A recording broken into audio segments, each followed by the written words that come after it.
The wind was the first master of this land, a tireless sculptor that carved canyons from rock and fortitude from men. It screamed across the high plains, scouring dust from the parched earth and hurling it against the solitary clapboard house that stood as a lonely testament to endurance. Inside, Gideon moved with the quiet purpose of a man who wasted nothing. Not a movement, not a word, not a breath. He was as much a part of the landscape as the weathered mesas, his face a testament to sun and solitude. With the day's work done, the fences mended where wild mustangs had tested them and the cattle lowing softly in the corral, he stood at his window. The scent of pine from his stove filled the small, sturdy rooms as he watched the sun bleed across the horizon, painting the cruel beauty of the territory in hues of bruised purple and burning orange. It was in that dying light that he saw it, a flicker of movement where there should be only stillness. It was not the familiar shape of a coyote or the lumbering gait of a stray steer. It was small, fragile, and achingly out of place, a smudge of dark color against the endless ochre canvas. Curiosity, an indulgence he rarely afforded himself, pulled him to the door. He saddled his mare, her breath misting in the cooling air, and rode out, the rhythmic creak of leather a familiar comfort against the rising moan of the evening wind.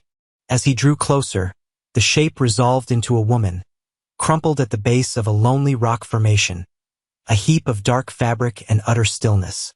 He dismounted, his boots sinking into the soft dust, his hand resting instinctively on the worn handle of the pistol at his hip. He approached with caution, his steps slow and measured. She was lying face down, her hair, black as a raven's wing, fanned out around her head. She wore a dress of a deep, earthy brown silk, the likes of which he had never seen. It was torn at the hem and coated in a fine layer of red dust, yet it fit her form with a strange elegance that was an affront to the brutal landscape. He knelt, his movements gentle, and carefully turned her over. Her face was pale, her features delicate, and her eyes were closed. For a long moment he thought she was dead, but then he saw it. A faint tremor of breath, a slight flutter of her eyelids. She was alive. In a single, fluid motion, he unhooked the canteen from his saddle, uncorked it, and gently lifted her head, letting a few drops of precious water touch her cracked lips. Her eyes opened. They were dark, almond-shaped, and filled with a terror so profound it struck him silent. She was Chinese, a stranger in a land that was barely familiar to its own people. And she was utterly, terrifyingly alone. He knew, with a certainty that settled deep in his bones, who she belonged to. Quentin Shaw, his neighbor to the east, had been boasting for weeks in town about the bride he'd purchased from San Francisco, speaking of her as one might speak of a new piece of livestock. Shaw's ranch was a monument to his greed, but his character was as barren as the salt flats. To have cast her out here was a death sentence. Gideon looked from her frightened face to the vast, unforgiving wilderness stretching in every direction. His moral code was simple, forged in solitude and hardship. You did not let a living thing suffer if you had the power to prevent it. He scooped her into his arms. She was lighter than a sack of feed, a fragile weight against his chest. She stiffened with a gasp but was too weak to struggle. "You're safe now," he said, the words gruff and unused, spoken more to the wind than to her. He carried her to his mare, mounted, and settled her in front of him, turning his horse back toward the small, solitary light of his home, a beacon against the encroaching darkness.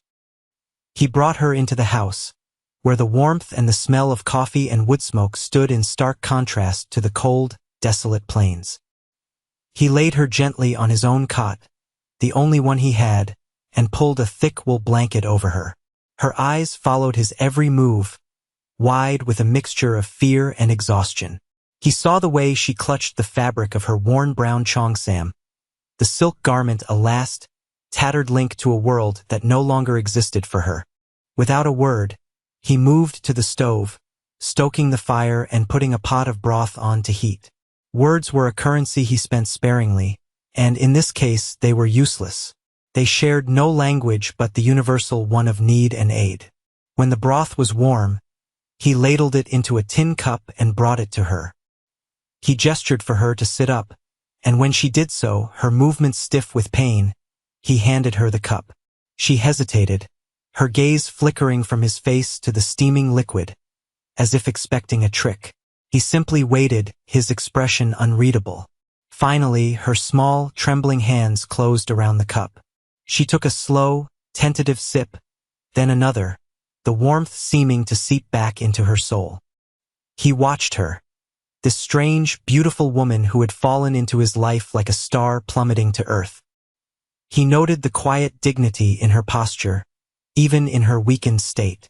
When she finished, she held the empty cup out to him, her gaze meeting his for the first time without pure terror.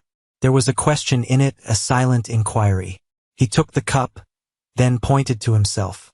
Gideon, the name felt strange on his tongue. He then gestured to her.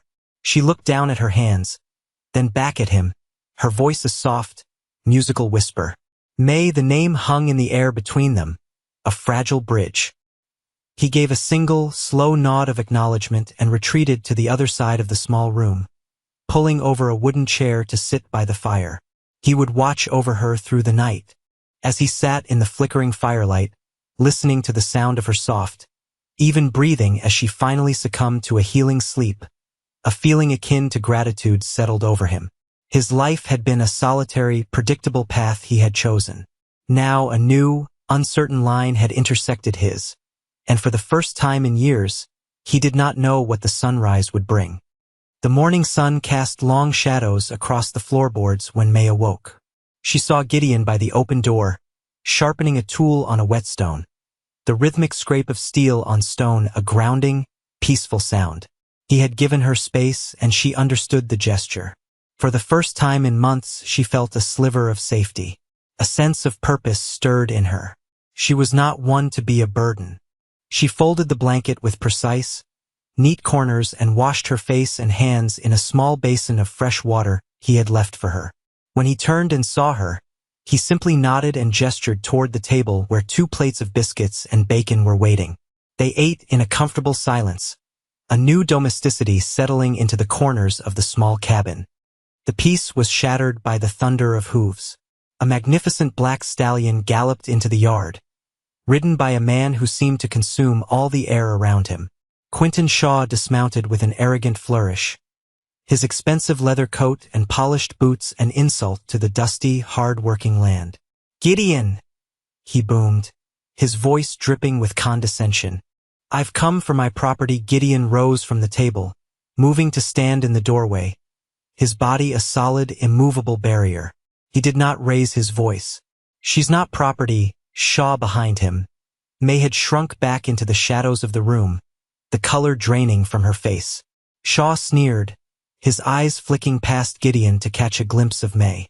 "I have a bill of sale from San Francisco that says otherwise." She proved to be disobedient. A night in the wilderness was meant to teach her some gratitude. "Now hand her over." Gideon's jaw tightened. His voice was dangerously low, as cold and hard as the iron skillet on his stove. "The lesson is over. She's staying here." A flicker of amusement crossed Shaw's face. "Here? With you? In this shack? I am a reasonable man. I'll even compensate you for your trouble." He reached into his coat. "She's not for sale," Gideon said, each word an unshakable stone. The amusement vanished from Shaw's face, replaced by a dark, possessive fury. "You will regret this, homesteader. That woman belongs to me, and I always get what is mine." He spun on his heel, swung himself onto his stallion with violent grace, and galloped away, leaving a cloud of dust and palpable menace hanging in the air. Gideon turned back into the quiet room. May was standing with her back against the far wall, her hands clenched into fists.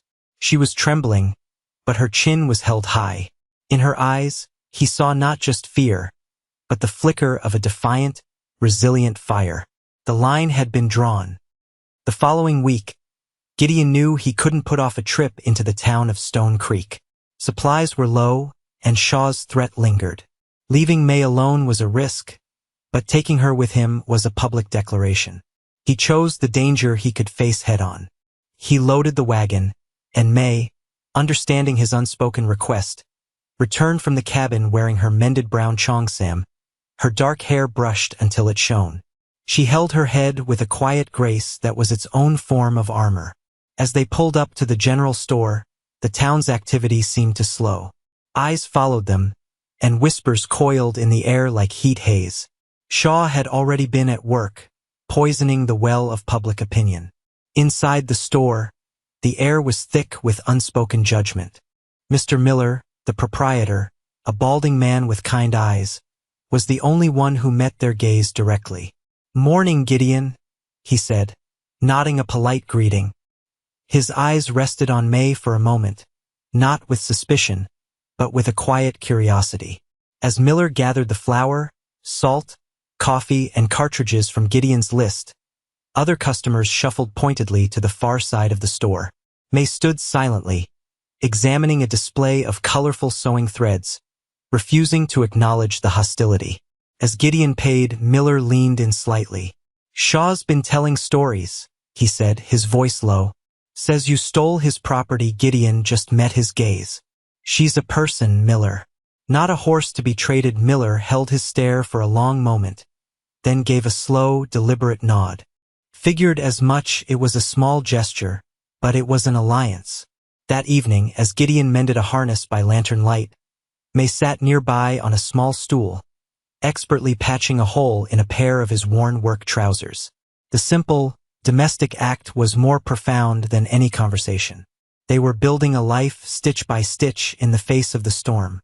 Shaw's retribution was insidious. A few days later, Gideon found a fence line to his northern pasture cut clean through, scattering a dozen head of cattle. Took him 2 grueling days to round them up. He returned, exhausted and grim, to find May waiting with a hot meal, her eyes filled with concern. She had found the cut fence and understood its meaning. The attacks grew more cunning. The shared well he and a few other small ranchers used was fouled one night. The water turned brackish. It forced him and May into the backbreaking daily chore of hauling water from a spring 2 miles away. The shared labor, however, did not break them. It forged them together. They worked in a seamless, unspoken rhythm, a team bound by necessity and a growing mutual respect. She started a small, tenacious garden near the house, coaxing green shoots from the unforgiving soil, her patience a quiet rebellion against the harshness of their circumstances. One evening, as he was cleaning his rifle, May pointed to the weapon. "Gun," she said, her pronunciation careful. He stopped, surprised. She had been listening, absorbing his few words. He nodded slowly. "Gun." Then he pointed to the table. "Table," she repeated the word, a small, triumphant smile touching her lips. It was the first time he had seen her truly smile, and it transformed her face. From then on, their evenings were filled with lessons. He would point to objects: cup, fire, bread, horse, and she would repeat the words, her mind quick and eager. In return, she taught him a few of her own words, her soft, melodic tones a strange and beautiful music in the rustic cabin. One night, he found himself simply watching her as she named the constellations in her language through the window. A powerful, protective urge swelled in his chest, an emotion so fierce it startled him. It was more than duty. He reached out, his calloused fingers gently brushing a stray strand of hair from her cheek. She did not flinch, but leaned into his touch for a fraction of a second, a silent acknowledgement that passed between them, as profound and binding as any vow. It was in that moment he knew. His fight was no longer just about principle, it was about her. In the quiet space between them, a fragile, unspoken love began to take root. The season began to turn, and Shaw escalated his campaign from property to law. Sheriff Brody, a man whose spine was made of jelly, rode into Gideon's yard with Shaw at his side, holding a piece of paper like a royal decree. "Gideon," the sheriff began, avoiding his eyes, "Mr. Shaw here has filed a formal complaint. He has a bill of sale for the woman." Gideon's eyes were fixed on Shaw, a cold, steady gaze. "I told you," Gideon said flatly. "She's not property." Shaw laughed, a harsh, grating sound. "The law says otherwise, you stubborn fool." "Sheriff," I'm ordering you to enforce my claim." May had come to the doorway, drawn by the voices. She did not hide. She stood straight and tall, her gaze on Shaw clear and unafraid. Her fear had been burned away by injustice, leaving behind a core of pure steel. "My name," she said, her voice ringing with newfound confidence, "is May. I am not property." The simple declaration, spoken in clear English, stunned Shaw into silence. Even Sheriff Brody looked taken aback. "It talks back now, does it?" Shaw snarled, his face darkening with rage. "Sheriff, do your duty." But the moment had shifted. May was not a frightened creature. She was a woman speaking for herself. Gideon stepped forward, placing himself slightly in front of her. "The law you're talking about, Shaw," he said quietly, "is for cattle and land, not for people. Now you and the sheriff can get off my property." Sheriff Brody, seeing the unyielding resolve in Gideon's eyes and hearing the undeniable humanity in May's voice, finally found a sliver of courage. "I reckon this is a civil matter, Mr. Shaw," he mumbled. "You'll have to take it to the circuit judge." Shaw stared, his face contorted with fury. He had been defied by a homesteader, a foreign woman, and a spineless lawman. "This isn't over," he snarled, his voice a venomous promise as he galloped away, leaving the certainty of a coming storm. The storm broke on a night when the world held its breath, the dry air crackling with an unseen charge. Gideon was checking on the livestock when he saw it. A flicker of orange against the dark silhouette of his small barn, a hungry, unnatural light. He broke into a run, his heart pounding a frantic rhythm. By the time he reached it, the flames were already licking up the dry timber walls. A monstrous thing birthed from a lit rag and a bottle of kerosene. As he grabbed buckets, he saw May emerge from the house, her face illuminated by the terrifying glow. There was no fear in her eyes, only a fierce, mirroring determination. She grabbed the second bucket and ran with him to the well. They worked in the hellish heat, a desperate, two-person army against the inferno. The world shrank to the splash of water, the agonizing run, the hiss of steam, and the frantic race back to the well. Soot blackened their faces and smoke seared their lungs. He saw in her the same unbreakable grit that allowed homesteaders to tear a living from this unforgiving land, a strength he recognized as his own. They fought until their muscles screamed, pushing their bodies past every limit. Finally, the fire, starved and beaten back, began to retreat. They had won. They stood side by side, gasping for breath in the smoky air. The barn was a ruin, half standing and blackened, but it was still there. He turned to look at her in the flickering, dying light. He saw not the fragile woman he had found in the desert, but a warrior, partner. A wave of emotion, raw and overwhelming, broke through the dam of his stoicism. He reached out, his hand gently cupping her soot-stained cheek. "May," he breathed, his voice thick with an emotion he couldn't name. She leaned into his touch, her eyes, luminous in the firelight, searching his. In that moment, all the unspoken words, all the shared hardships and growing tenderness, converged. He lowered his head and kissed her. It was not a kiss of passion, but of reverence and awe, a promise made in the ashes of their home. She kissed him back, her hands coming up to rest on his chest, a gesture of absolute trust and belonging. The storm had come, and they had weathered it together.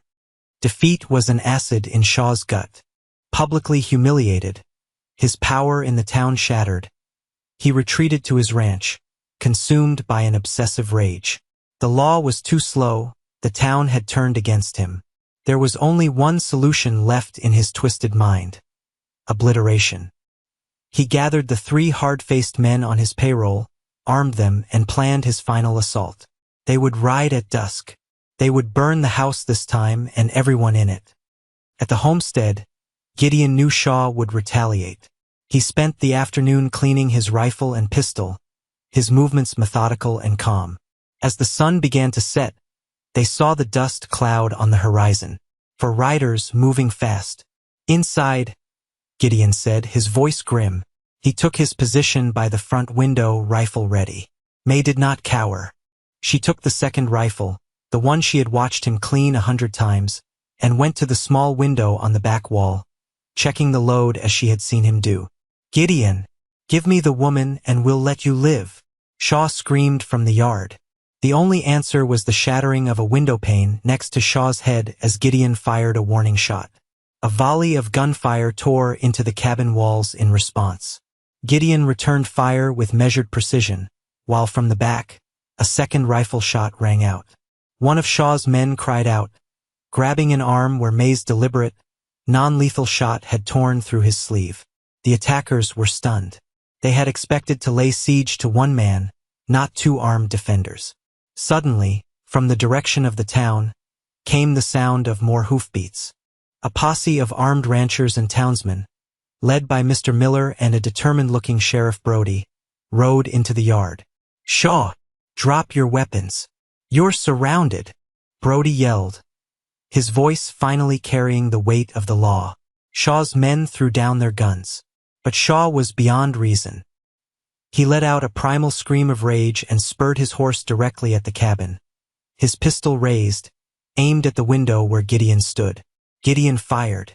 Shaw fired. 2 shots rang out as one. Shaw jerked in the saddle, a look of shocked surprise on his face, before tumbling to the ground. Silence fell over the yard, broken only by the sound of a lone horse galloping into the darkness.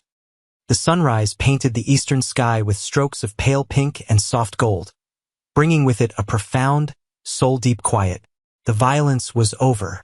Neighbors, the same people who had once eyed May with suspicion, now moved about the yard with quiet purpose, patching the bullet holes in the cabin walls and offering calloused hands in friendship. A month passed. The scorched timbers of the barn were cleared away, replaced by a new frame, built strong with the help of a community that had found its moral center. The scars on the land were healing, and so were the scars on their hearts. Silas and May worked side by side, their unspoken love settling into a comfortable, everyday rhythm. It was in the shared glances across the dinner table, the easy silence as they watched the stars come out, a universe of understanding passing between them without a single word.